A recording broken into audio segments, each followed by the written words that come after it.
Launching this past week with a bang, Payday 3 promises to elevate the adrenaline and chaos, standing as the latest pinnacle in federal crime simulation across the globe. The game is a roller coaster of high-stakes action, putting you in the shoes of a cinematic villain, orchestrating nefarious schemes and indulging in a world where every decision could be your last. In light of the game's release, I found myself immersed in the exhilarating universe of Payday 3, getting a taste of the fresh havoc and unmatched thrill the game brings to the table.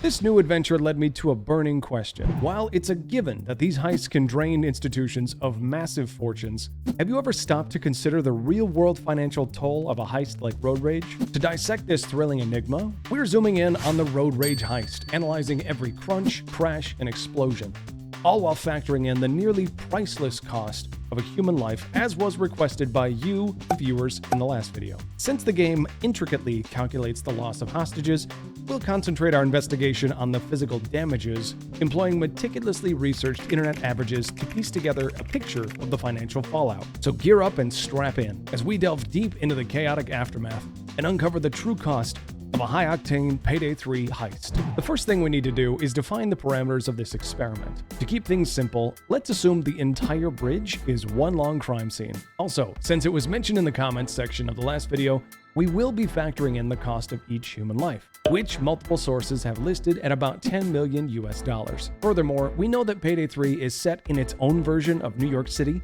meaning we can get a decent estimate of local New York prices to factor in for services such as CSI cleanup, window repair, insurance, etc. Lastly, this heist was played on normal difficulty and played exactly how I would play it on any given day, meaning I did not make any effort to avoid doing damage. Consider this to be your control variable. So, without further ado, let's get into the numbers. We're starting off strong with 2 civilians experiencing trauma being held at gunpoint by mass marauders, assuming 6 months of therapy at $200 per session twice a month. That's about $4,800. Now, this is something I wanted to cover in great detail with you guys.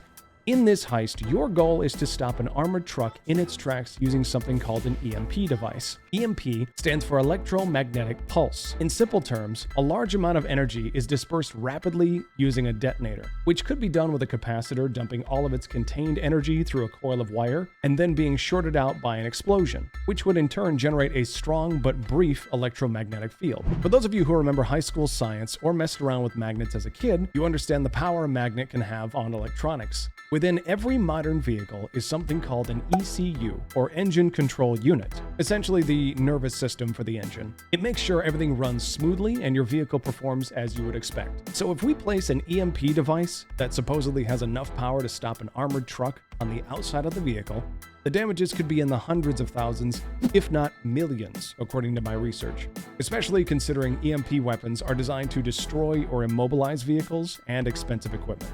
Knowing how costly it would be to replace everything inside a truck like this, I think it's safe to say it would be scrapped and a new one would be needed. Ergo, $800,000 added to our total. Thank you for attending Introductory Electronics 101. Now let's get back on track.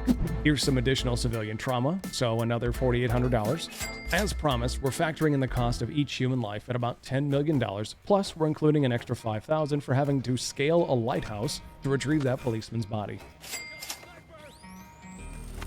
And another $10 million, plus another 10, and the bill just keeps going up.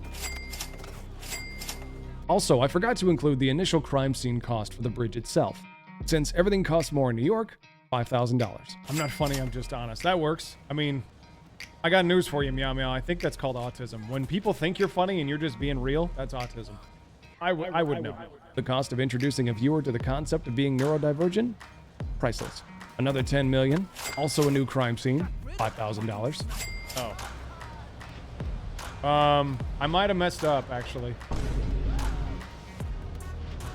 Did we do it? Please? Is it working? I think it's working, guys. The cost of accidentally defying physics? Also priceless. Another hostage experiencing PTSD? $2,400. New crime scene plus 2 dead cops? That's $20 million and change. And a few more cops.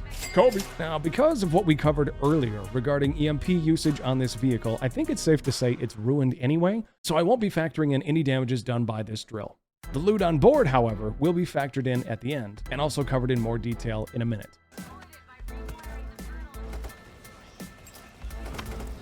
Two more people dead? That'll be $20 million.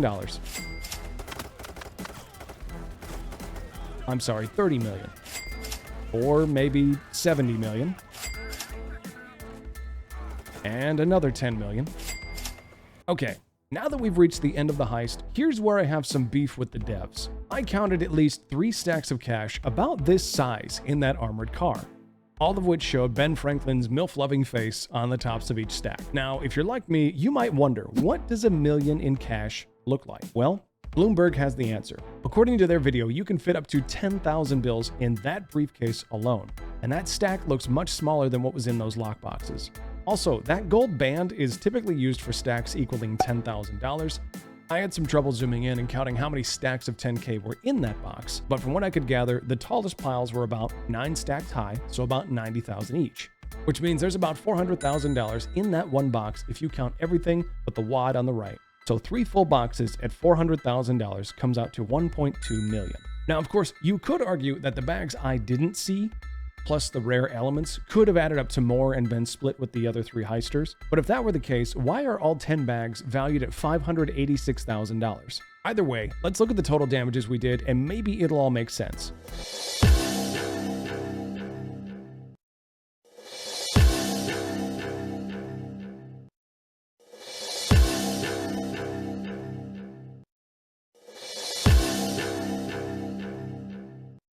Well, doing $190 million in damages plus traumatizing families for years to come and likely becoming the most wanted crew on the planet, probably, but still walking away with $600,000 doesn't seem so bad, even if the numbers don't add up.